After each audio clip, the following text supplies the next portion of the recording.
Vamos a ver la expresión génica mediante el operón LAC. A ver, tenemos ahí los 3 genes donde está la información para sintetizar los enzimas encargados de la digestión de la lactosa.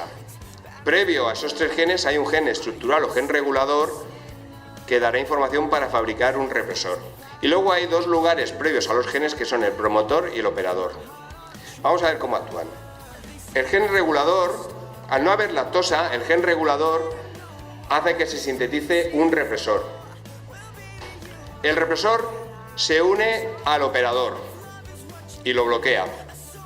Aparece la ARN polimerasa que va a transcribir los 3 genes y la ARN polimerasa se une al promotor, pero cuando llega al operador se encuentra el represor que no le deja avanzar. La ARN polimerasa lo intenta otra vez, pero el represor impide que la ARN polimerasa progrese recorriendo el gen para sintetizar la lactasa. En este momento en el medio ponemos lactosa.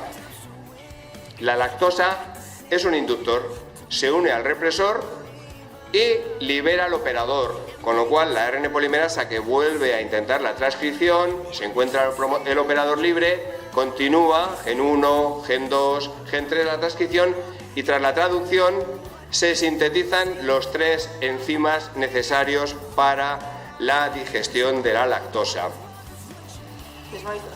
Muy bien.